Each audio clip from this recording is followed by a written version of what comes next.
Bonjour les amis béliers, j'espère que vous allez bien. Bienvenue dans votre guidance générale pour le mois de janvier 2023. Nous allons donc aller voir les différentes énergies et les conseils des guides pour ce premier mois de l'année. J'en profite justement pour vous souhaiter une très belle année 2023, puisse-t-elle en tout cas réaliser la totalité de vos souhaits. Allez, nous sommes partis. Alors ici, l'énergie principale de votre mois de janvier. Donc on va voir avec les deux cartes sélectionnées, le dos de deck. Bon, c'est intéressant parce que ici, avec le 5 de bâton, nous sommes peut-être dans une sorte de bras de fer. Alors j'entends peut-être entre le mental, le cœur ou avec une autre personne. Ça peut être sur le plan professionnel, vous êtes peut-être alors j'entends ici en plus derrière j'ai la justice. Il est peut-être question de quelqu'un qui se dépatouille, qui essaye en tout cas de se dépatouiller dans un bras de fer avec peut-être sa hiérarchie. J'ai l'empereur ici qui peut symboliser la hiérarchie et on est dans une sorte de bras de fer par rapport à sa hiérarchie. Ça peut entraîner peut-être quelque chose au niveau de la justice, c'est-à-dire les prud'hommes par exemple pour certains d'entre vous. Mais attention, ce qu'on me dit, c'est que derrière, j'ai quand même la maîtrise. Avec la reine d'épée, vous allez pouvoir comprendre certaines choses et en même temps, on vous demande de vous armer de patience. La justice, c'est aussi l'équilibre. C'est un retour aussi à l'équilibre. Donc, pour moi, il peut être question d'une procédure quelque part avec sa hiérarchie pour certains d'entre vous qui était déjà là en fin d'année 2022 et qui visiblement peut-être continue son avancée vers un équilibre ou vers une situation qui va peut-être passer par un verdict au niveau de la justice, d'accord? Donc ça veut dire que vous allez peut-être avoir une réponse par rapport à un bras de fer qui vous lie à une hiérarchie ou à une personne peut-être plus autorité. Deuxièmement, on me dit au contraire que ce mois de janvier, et c'est plus ce message-là que je ressens, c'est-à-dire que vous étiez peut-être dans un bras de fer ici, en discorde, en désaccord peut-être avec un patron ou une patronne ou votre hiérarchie, et il va y avoir quelque chose qui revient à l'équilibre. On retrouve un équilibre à la suite d'un bras de fer. Donc en fait, cette carte du 5 aussi, ça peut être un gain ou une perte, mais on est ici pour moi avec la justice derrière à un retour de l'équilibre, donc il peut être question d'avoir gain de cause, peut-être par rapport à sa hiérarchie ou par rapport à une structure aussi.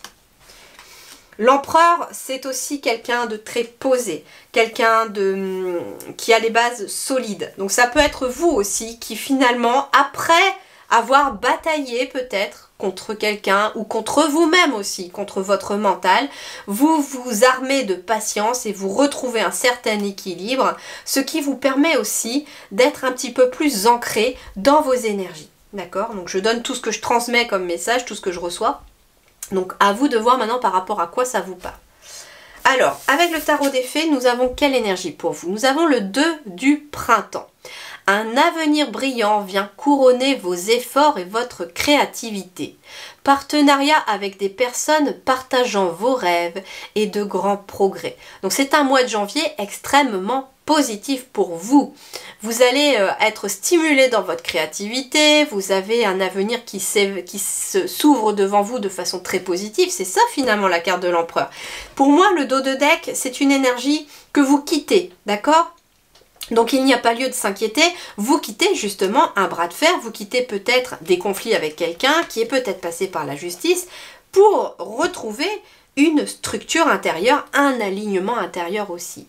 Et on peut vous parler aussi d'un partenariat avec des personnes qui partagent vos rêves, c'est-à-dire des personnes qui ont la même vision de l'avenir que vous, qui voient le monde comme vous le souhaitez. En tout cas, c'est plutôt confiant. Et on vous parle de grands progrès. Le 2, on est quand même sur une notion de partenariat, de couple, d'union, de contrat aussi pour certains. Donc ça peut être en effet ici de quitter grâce à un verdict peut-être aussi, comme je vous parlais, d'un conflit juridique peut-être, hein, ou même d'avoir dû batailler pour une rupture conventionnelle de contrat et de retrouver une stabilité avec un nouveau contrat qui se pointe à l'horizon dans vos énergies. Donc on va vers quelque chose de vraiment bien. Ça peut être, avec la structure aussi, l'empereur qui symbolise la structure, ça peut être aussi de batailler pour de l'administratif, ça peut être une bataille administrative tout simplement, ici qui s'effectue peut-être par un dossier, je sais que j'ai des personnes autour de moi qui préparent leur dossier à la retraite, apparemment c'est tout un bazar. Donc ça peut être ça aussi, si vous préparez votre dossier à la retraite, ça peut être de devoir batailler avec l'administration pour tout pouvoir donner et finaliser votre dossier, ça peut être ça, hein. Mais en tout cas, vous allez vers le progrès. Donc ça veut dire que les choses vont dans le bon sens pour vous. Sur le plan professionnel. Alors sur le plan professionnel, nous avons la carte du fou. La carte du fou, c'est la carte aussi numéro 0. Et le 0, c'est à la fois le début et la fin, hein. Il symbolise la fin et il peut symboliser le début. La carte du fou, c'est la seule carte du tarot que l'on peut mettre au début ou à la fin. Pour moi, en fait, ici, je la mets souvent au début, moi. C'est comme ça que je le ressens. Après, les autres personnes peuvent faire différemment, mais moi, le fou, je la mets au début. Donc, en fait, pour vous, ici, sur le plan professionnel, nous sommes sur un début de quelque chose, mais en même temps sur la fin de quelque chose. En effet, il y a bien quelque chose qui se termine, et vous êtes en train d'entamer un nouveau chemin, un nouveau processus. Il y a un petit peu cette petite brin de folie, cet enthousiasme qui se dégage de cette carte du fou. Il se pose pas de questions, il y va. Il y va. Et ça peut être quelqu'un aussi qui vient vous aider éventuellement sur un projet professionnel et qui peut être de n'importe quel signe du zodiaque, parce que ici j'ai quand même tous les signes du zodiaque qui sont représentés au-dessus de ce fou. Donc ça peut être un partenariat avec n'importe quel autre signe du zodiaque qui vous amène finalement quelque chose de nouveau, une nouvelle énergie. Ça peut être avec quelqu'un de plus jeune qui vous amène un petit peu cette jeunesse que vous avez besoin peut-être dans votre vie professionnelle ou dans une activité. Ça peut être de nouvelles études aussi, ça peut être une nouvelle formation. Alors voyons voir. Avec la carte de l'anneau, en effet, il est question d'un nouveau partenariat, d'un nouveau contrat de travail. Alors ça peut être en lien, les poissons, ça peut symboliser le commerce, donc le commerce au sens large, donc ça peut être un nouveau travail dans le domaine du commerce, ou en tout cas il y a un échange ici pour un service donné. Ça peut être aussi un partenariat, un nouveau contrat qui finalement amène une abondance financière. Donc ça peut être un contrat bien payé aussi, ou tout simplement payé si jamais vous étiez dans des difficultés financières, que vous recherchiez du travail et que c'était pas facile parce qu'on arrivait peut-être à la fin de vos droits, etc. au niveau de Pôle emploi. Et bien ici j'ai une rentrée d'argent qui se fait grâce à une signature de contrat. Ça peut être aussi l'anneau, un partenariat ici, peut-être aussi pour se mettre à son compte. Avec la carte ici de la tour, ça peut être l'officialisation aussi de quelque chose. Donc un contrat qui s'officialise de façon concrète, c'est-à-dire que vous avez peut-être eu de façon orale, bah oui, je te donne le poste, et puis finalement là, on le signe de façon officielle. Il y a quelque chose qui s'officialise sur le plan professionnel. Si vous vous lancez à votre compte aussi au mois de janvier, les béliers, eh bien, il y a quelque chose qui s'officialise aussi pour être à votre compte. On me parle aussi d'une stabilité financière. Il peut être question d'un prêt qui se signe, un prêt professionnel, puisqu'on est sur le domaine de vos activités, de vos études. Il est peut-être question d'un prêt que vous allez peut-être être amené à faire pour créer une entreprise ou faire des études, etc. Et ici, il y a la signature aussi d'un prêt. Sur le plan matériel et financier, nous avons la carte des amoureux. Elles sont vraiment sublimes, ces cartes, hein. Elles sont vraiment sublimes. C'est le tarot doré de Kiro Marchetti. Et elles sont vraiment sublimes. Alors la carte des amoureux nous parle éventuellement d'un choix peut-être à faire avec le cœur, dans le concret, dans la matière. Les amoureux, ça symbolise aussi l'union, le partenariat que l'on retrouvait sur le plan professionnel. Donc en effet, on peut être sur peut-être deux personnes qui s'aiment, d'amour ou platonique, une belle amitié, en tout cas des personnes qui s'apprécient beaucoup, et qui finalement sont guidées peut-être dans la matière par rapport à de nouveaux projets. Voyons. La carte des amoureux, c'est aussi un choix à faire. Un choix où on est amené à écouter son cœur pour le bien-être, pour quelque chose de positif. La carte du Mont, il peut y avoir certains retards ici, justement par rapport à des choix que vous avez à faire. On me dit que les retards peut-être sont dus à un choix qui a du mal à être fait. Ça peut être aussi... il y a beaucoup de discussions avec la carte des chouettes ici, hein. Beaucoup de communication. En effet, ça peut être une nouvelle orale que vous avez eue par rapport à un contrat et qui s'officialise. C'est ce que donc on me reconfirme cette configuration-là. En tout cas, on me parle peut-être de retard, de choses qui peuvent être bloquées sur le plan matériel. Il va être peut-être question de passer des coups de téléphone, de beaucoup communiquer par rapport à quelque chose qui a du mal à se mettre en place dans la matière, hein. J'ai la carte de l'arbre qui symbolise aussi l'enracinement. Alors, ça peut être un couple qui a du mal finalement à prendre racine et qui peut-être l'un des deux est bloqué par son passé, par une rupture dans le passé, etc. Et on est invité à en parler. Ça peut être un projet pour un couple ou pour deux personnes ensemble aussi. Et on a besoin d'en parler pour retrouver plus d'apaisement, de sérénité, pour pouvoir s'enraciner dans un projet. Mais finalement, les blocages, pour moi, ne vont pas durer à partir du moment où on va en parler. On va discuter de ce qui se bloque. Et les blocages ne vont pas durer non plus si ça concerne un choix que vous avez besoin de faire. Ça peut être en lien avec peut-être une maison, avec un jardin aussi, quelque chose comme ça. Mais en tout cas, le fait d'en discuter, ça débloque la situation. Sur le plan relationnel, justement, nous avons le 7 de bâton. Alors ici j'ai peut-être quelqu'un qui peut être aussi sur la défensive, j'entends, je sais pas pourquoi, j'entends qu'on peut être sur la défensive peut-être par rapport à une relation ou par rapport à quelqu'un autour de vous. On est peut-être sur la défensive. Le 7, ça peut symboliser aussi hein, les obstacles, mais une victoire aussi par rapport peut-être à d'autres personnes avec qui on a dû se défendre. Justement, si on était dans un conflit ici, peut-être au niveau juridique avec quelqu'un, que ça passait par une structure officielle, etc., en effet, je comprends mieux pourquoi on est sur la défensive. Mais on va aller voir, on va compléter. Bon, ici, il y a bien quelque chose qui se signe. Donc, ça veut dire que pour vous, il y a une victoire, il y a quelque chose qui se signe. Ça peut être obligé de se défendre par rapport à une relation, par rapport à une séparation, éventuellement aussi. Hein. Ouais, ici, j'ai un anneau. Et j'ai l'ours. Bon, alors ici, il est peut-être question d'une victoire ici. Alors peut-être pour un couple ou pour une personne seule aussi, je ne sais pas. En tout cas, ça peut être en effet la signature peut-être d'un prêt ici pour un couple. Ça peut être aussi des personnes sur le plan relationnel qui a dû batailler, se défendre dans une situation. Et il y a quelque chose qui se signe en votre faveur. Ça peut être en lien encore avec l'ours, avec la hiérarchie. Donc il est peut-être question de quelque chose qui se signe, un accord, un compromis qui est trouvé ici, qui peut amener d'ailleurs une rentrée d'argent. Il peut être question d'une rentrée d'argent. Pour un couple aussi, il peut être question d'avoir bataillé fort et de signer peut-être un prêt immobilier, un prêt pour une voiture. En tout cas, il y a un prêt qui se signe également. Mais avec le 7 de bâton, j'entends que ça peut être lié à votre vie professionnelle ou à vos projets. Donc en effet, on est peut-être sur un projet de mariage aussi, pourquoi pas.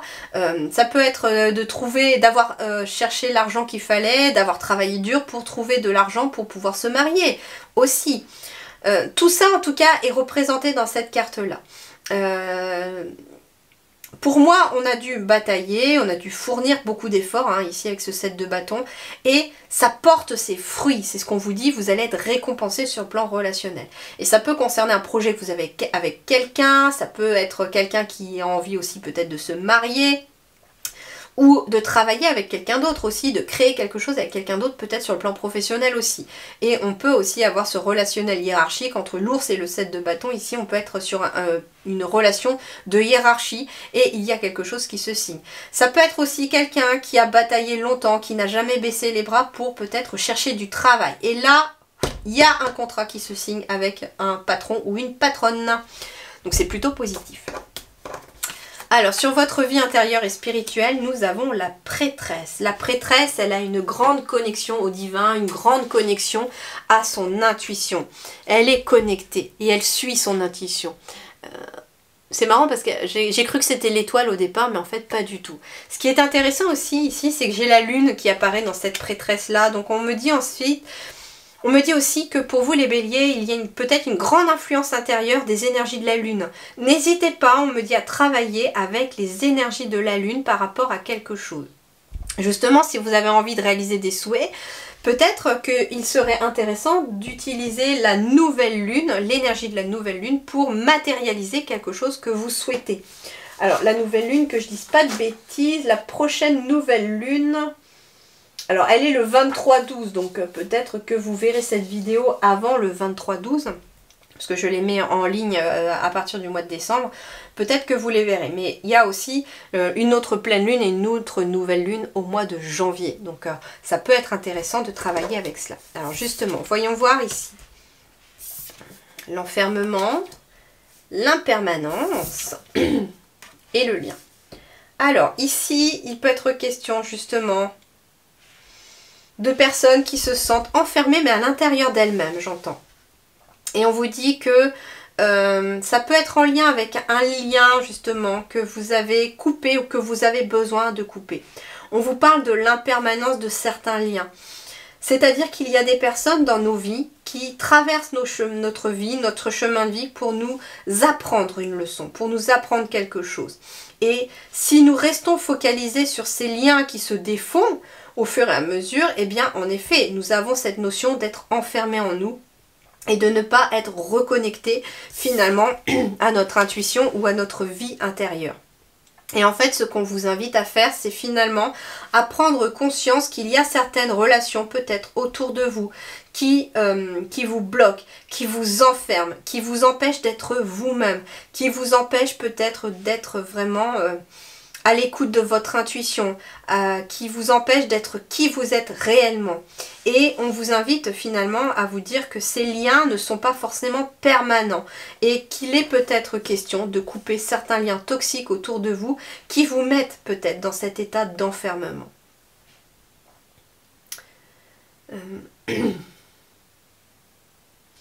Moi, ce qu'on me dit aussi, l'impermanence, c'est que j'ai une vague d'eau avec ce navire-là qui navigue sur cette vague. On vous dit que finalement les tempêtes non plus ne durent jamais très longtemps, qu'il y a toujours une éclaircie derrière. Il est peut-être question d'avoir traversé quelque chose de difficile parce que justement sur le plan relationnel vous avez dû batailler avec une ou peut-être certaines personnes, mais que rien ne dure jamais dans la vie et qu'on vous invite à suivre le courant, à vous laisser porter parce que finalement les choses vont très bientôt se stopper pour vous par rapport à ces choses difficiles. Vous allez bientôt pouvoir être libre. D'ailleurs, j'avais quoi en dos de deck? Bah oui, j'ai la dualité. La dualité, il est question finalement peut-être aussi de moins écouter son intuition et de plus écouter son mental. Et donc, c'est votre mental qui vous enferme. Et il est temps de couper finalement le mental pour laisser l'intuition s'exprimer. C'est ce qu'on vous invite à faire. Pardon. Voilà les amis béliers pour ce mois de janvier pour vous. J'espère que ça vous a plu. J'ai vraiment aimé faire votre guidance. Ça change un petit peu de d'habitude avec ces nouvelles cartes. En tout cas, merci décembre. Et merci aux personnes qui me les ont offertes parce que du coup, ça me permet de vous donner d'autres messages et puis d'avoir un peu de nouveauté pour cet début d'année. Voilà, je vous souhaite en tout cas un très bon mois de janvier. Portez-vous bien. Je vous dis merci du fond du cœur et à très bientôt.